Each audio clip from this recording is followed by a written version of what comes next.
Hi all, this is an continuation of our previous video lecture, temperature independent references.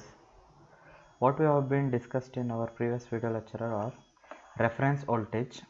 For an reference voltage we have taken an expression general alpha 1 into V1 plus alpha 2 into V2 with zero temperature coefficient. Okay, this alpha V1 is an positive temperature coefficient and alpha V2 may be a negative. Okay, it can be reversed. If I want to get any specific reference voltage with respect to temperature, means we need to have an positive temperature coefficient from an one circuit and negative temperature coefficient from an one circuit. By adding those two things with a proper constant, we can get a reference voltage. For getting a negative temperature coefficient voltage, we have considered an PN junction diode in an M transistor. For that one we have been considered an VBE voltage. It shifts towards a negative side for every degree temperature rise. In the Razave book they have given that is minus 1.5 millivolts per degree Kelvin. If we try to simplify that one with respect to temperature, we have got this expression. Similarly, for a positive temperature coefficient, considered two bipolar transistors operate at an unequal current densities that the difference between their base emitter voltage is directly proportional to the absolute temperature. That's what expression we have been got. I hope you have been watched in our previous video lecture. With this assumption, negative temperature coefficient and positive temperature coefficient, now we are going to get a band gap reference. With negative and positive temperature coefficient voltages obtained, we can develop a reference that has a nominal zero temperature coefficient. How we can get V reference is equal to alpha 1 into VBE plus alpha 2 into VT ln n. Okay, this VBE from a negative temperature coefficient, VT ln n is from a positive temperature coefficient, where VT ln n is the difference between base emitter voltage of the two bipolar transistor at different current densities, as we have discussed in our previous slide. Now the question is, in order to get this V reference constant, how do we choose this alpha 1 value and an alpha 2 value? Since at room temperature we can get delta VBE by delta T is approximately equal to minus 1.5 millivolts per degree Kelvin, then for this VT, delta VT by dou Vt can be given by plus 0.087 millivolts per Kelvin. We may set alpha 1 is equal to 1 and choose alpha 2 ln such that alpha 2 ln into 0.087 millivolt should become equal to 1.5 millivolt. Here I have been multiplied with just 1. That means I need to get an exactly opposite direction voltage 1.5. In order to get this one, I need to get an ln n should be 17.2. Alpha 2 into ln n should be equal to 17 point, indicating that for zero temperature coefficient. That means V reference can be written as VBE plus 17.2 into VT. This is an content, it is going to vary with an temperature. This VT is an content, it is going to vary with an temperature.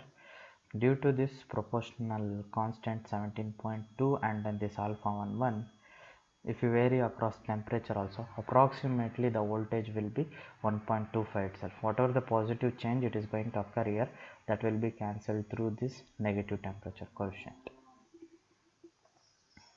Now let us see the conceptual generation of temperature independent voltage. Let us consider this circuit having two bipolar transistors. Here we are going to firstly neglect the base current, as you all know that the collector current is very much higher than the base current. That's why they have been neglecting. Then this Q2 is consist of n unit transistor in parallel. Okay, in order to get this suffix multiplication factor, we can make a parallel arrangement of a number of transistor this side.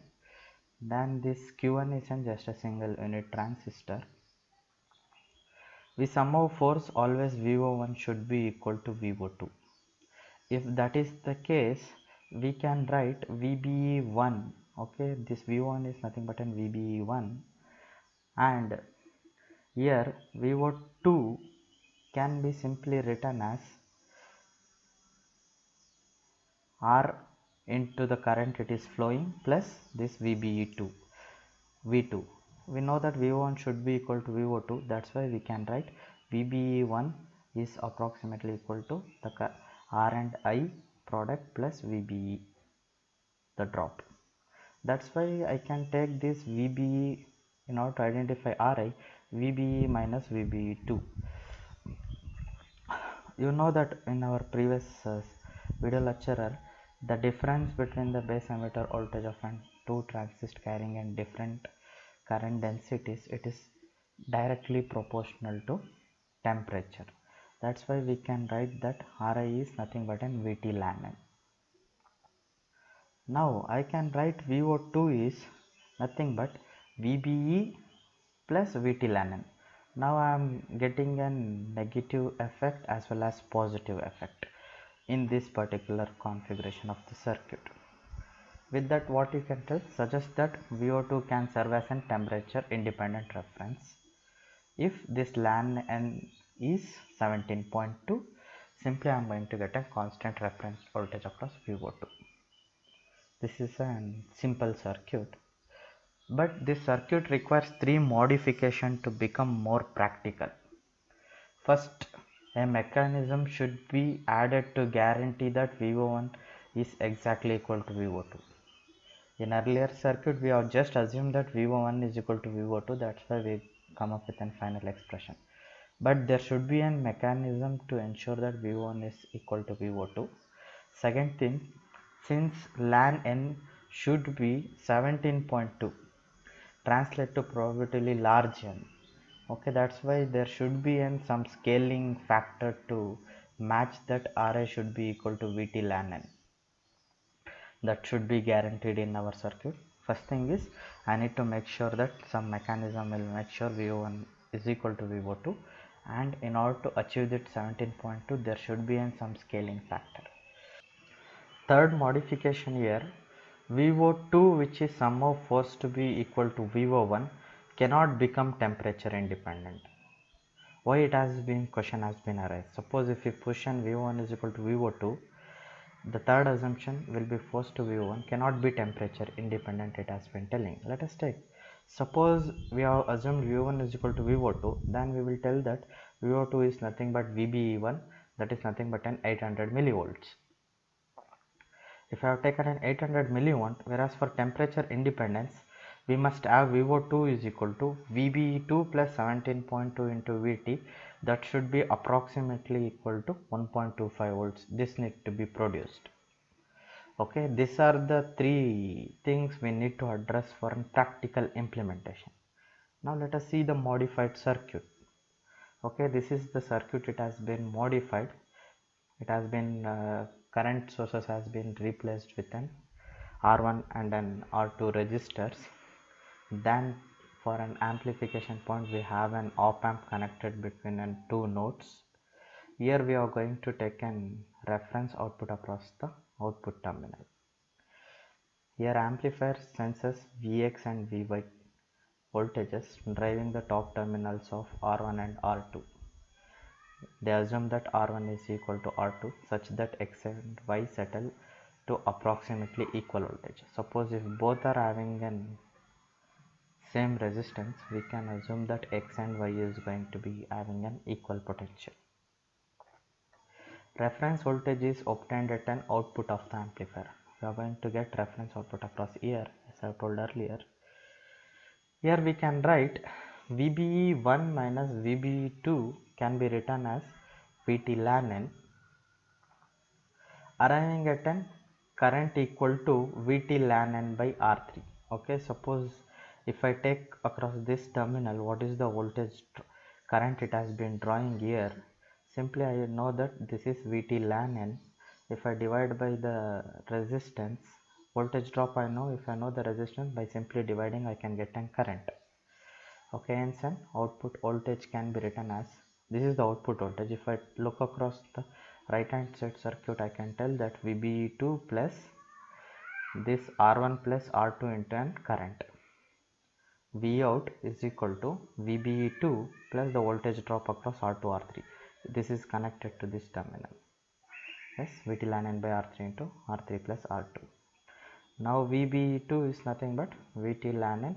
If we multiply here 1 plus R2 by R3 we are going to get. By seeing this expression, what we can tell? For 0 temperature coefficient, we must have 1 plus R2 by R3 ln n should be 17.2.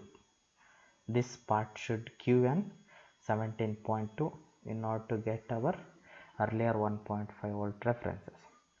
For example, we may choose this n is equal to 31 and R2 by R3 should be 4.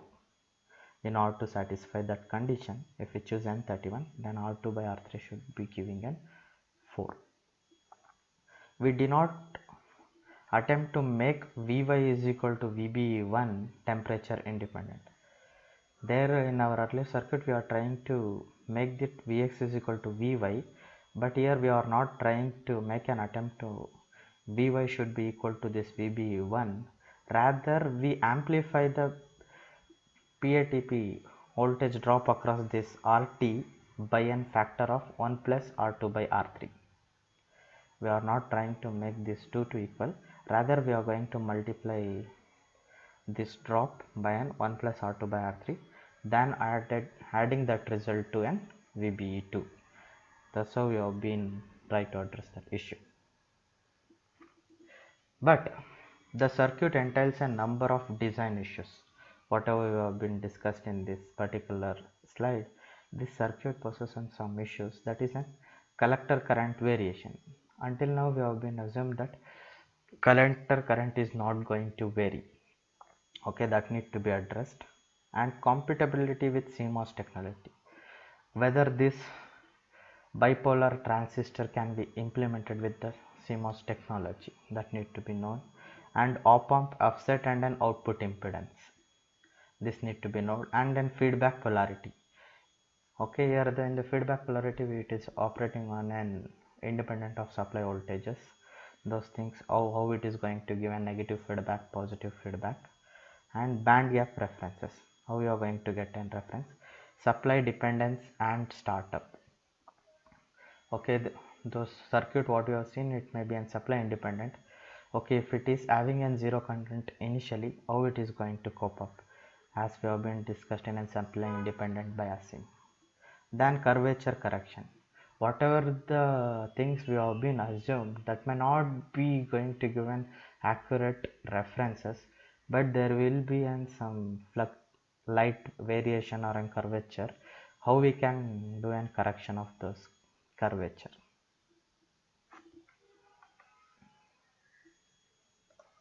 Now let us see the collector current variation. The circuit violates one of our earlier assumption. Earlier we have been assumed dou Vb by dt is equal to minus 1.5 millivolts per Kelvin was derived from a constant current. Okay, that constant current is proportional to T. That's what we are trying to say, that the collector current of Q1 and Q2 given by Vt ln n by R3 are proportional to T. This was our earlier assumption. What happens to the temperature coefficient of VBE if the collector currents are proportional to absolute temperature? That things we want to discuss. As a first order iterative solution, let us assume that IC1 is equal to IC2, that is approximately equal to Vt ln n by R3. This is the earlier expression we have been considered. Dou Vbe by dou T is equal to dou Vt by dou T ln logarithmic Ic by Is minus Vt by Is dou Is by dou dt. Here we have been considered this Ic as a constant, but now we want to make sure that it is proportional to absolute temperature. If you assume that one, the expression will get modified here. This left hand side remains same. Then here we are going to take that Vt. Then if we differentiate this side part, it will become 1 by Ic into dou Ic by dou T minus 1 by Is into dou Is by dou dt.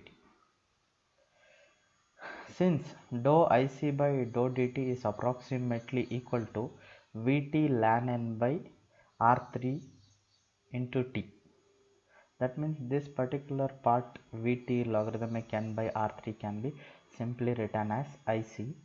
This t part will get replaced with IC by t. Now we can write as dou VBE by dou dt into, here if you multiply this part with this IC by t, this IC get cancels, then only Vt by t remains. This part will be same, this extra part will be added. Okay, I need to rewrite this for this circuit, this expression. Earlier we had this assumption, dou VBE by dou dt can be given as an VBE minus 4 plus m into Vt minus Eg by q. This expression simply replaces the 4 with n 3 if you try to introduce this Vt by t. Okay, due to this addition it has been one reduction here, indicating that Tc is slightly less negative than minus 1.5 millivolt.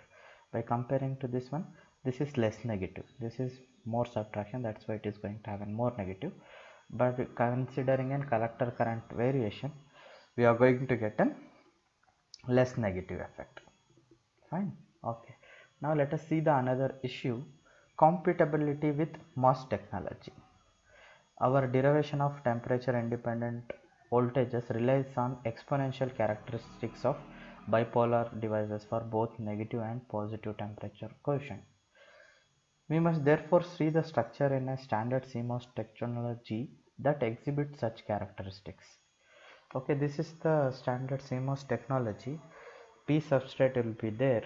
In order to create an TMOS, we are going to create an N wells. How can we generate here a NMOS? Okay, the easier way for generating is PMOS. With here you can see the structure. This P sub is going to be acting as an collector or emitter, then this N well is going to be acting as a base, then this substrate is going to be acting as a collector. Now it is going to be easy for building an PNP in an CMOS technology. That's why what we can do in our circuit, for making a circuit simplicity, we can replace that NPN transistor with an PNP transistor. Just the structure changes to this fashion. Now let us see the op-amp offset and an output impedance. As you all know that in our previous op-amp lecture series, we know that op-amps suffer from an input offset. The output voltages of an op-amp is not zero if input is made zero.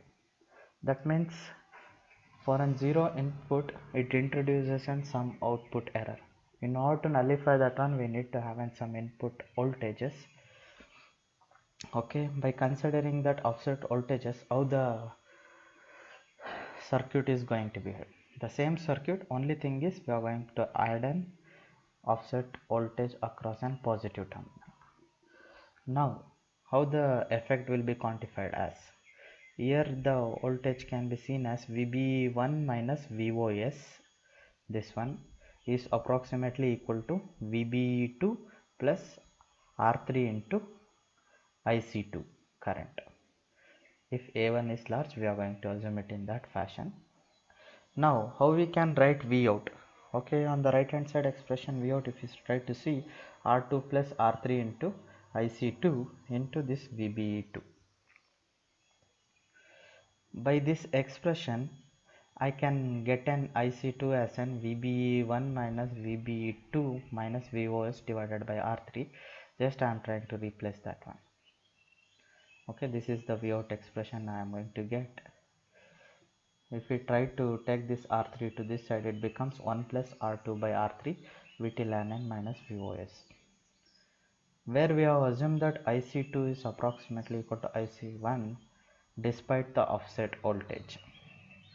The key point here is that VOS is amplified by 1 plus R2 by R3.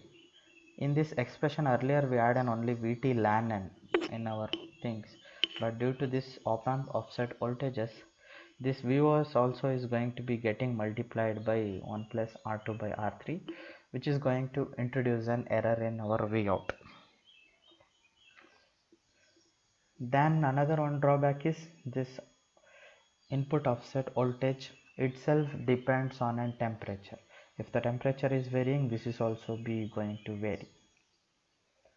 Okay, how we can overcome those issues? Several methods are employed to lower that VOS. First one is the op-amp incorporates large devices in a carefully chosen topology. They are going to design an op-amp by choosing a proper topology with an large dimensions to minimize those offsets. That is the one approach. The second approach is the collector current of Q1 and Q2 can be ratioed by a factor of n such that VB is equal to VT ln Mn. Okay, here where they are introducing some ratio technique such that VB should be matching to VT ln Mn. Third, each branch may use two BN junction in series to double VBE. Okay, in order to separate that offset voltage, they are suggesting an idea for a cascading. How we can do that reduction effect of an op amp? Okay, this is the circuit they have been considered. This circuit is going to introduce us the two ideas, second and third, what we have discussed earlier, last two techniques. Here R1 and R2 are ratioed by a factor of n. This is simple R, this is an m into R. Then producing a current is approximately, if here I1 is flowing, here it will be m into I2. Neglecting the base current and assuming that A1 is large, we can write VBE1 plus VBE2 minus this VOS is approximately equal to VBE3 plus VBE4 plus R3 into I2. Then I can write Vout is equal to VBE3 plus VBE4 plus R3 plus R2 into I2. Then from this expression, if I try to take an I2, here VBE1 minus VBE3 gives an 1 VT ln n. Then here VBE2 minus VBE4 gives an another VT logarithmic n. Then I can write those things as an 2 times of VT logarithmic mn minus VOS divided by R3. Okay. Now if I try to take this R set, here I am going to get 2 VBE plus 1 plus R2 by R3 into 2 VT logarithm of m into n minus VOS. By seeing this expression, what it suggests is, earlier we had this VT logarithmic mn, that positive quotient was with a single factor. Now it has been doubled. That's why it is going to overcome little bit effect of an offset voltages. Okay, that is what here the comment it has been written. The another one issue we are going to find is, here we are having an VBE that is approximately equal to 1.5 volts, but it has been multiplying with a factor of an 2. Due to that, I am going to get an 2.5 volts as a reference. This value is particularly very much difficult in a low supply voltages. Okay, if you are operating on a very low supplies, to get this particular references will be difficult. The implementation is not feasible in standard CMOS technology because the collector of this Q2 and Q4 are not grounded. These terminals are not grounded. That's why the manufacturing of this kind of circuit will become little bit complex. In order to utilize bipolar structure, we modified a combination of diodes. This is the circuit we are having there. That circuit can be simply modified into this structure. That is converting in one of the diode as an emitter follower. We must ensure that the bias current of both the transistor have same behavior with temperature. I need to make sure that these two are having a same current. In order to get a constant current, we are going to bias with an PMOSFET current source. It makes sure that both the transistor have been driving with the same current. By introducing this circuit, finally we can write a reference generator incorporating two series base emitter voltages. This is the circuit for a left hand side. This is the circuit on the right hand side with a resistor. The op amp here adjusts the gate voltage of the PMOS devices so as to equalize Vx and Vy. This is going to make sure that it has been getting a same voltage across Vx and Vy. Interestingly, in this circuit, the op amp experiences no resistive loading, but the mismatch due to channel length modulation of this PMOSFET introduces an error at the output. An important concern in this circuit is relatively low current gain due to PNP transistor. That is the only drawback here we are going to find, and due to the introduction of this PMOSes, we are going to get some mismatches in respect to an threshold voltages and channel length modulations. Since the base current of Q2 and Q4 generate an error in this Q1 and Q3, I need to have some mechanism for cancellation of those currents. Okay, this is all related to op amp input offset and voltages. Just try to recall the op amp offset and an output impedance. Just in order to eliminate the offset voltages, what we have been done is we have gone for an cascading technique by adding two things. That is going to give an I reference voltages. In low application devices it may be an complex, and it has fabrication of those kind of circuits is difficult because the collector is not connected to ground. In order to overcome that, we gone for an diode configuration.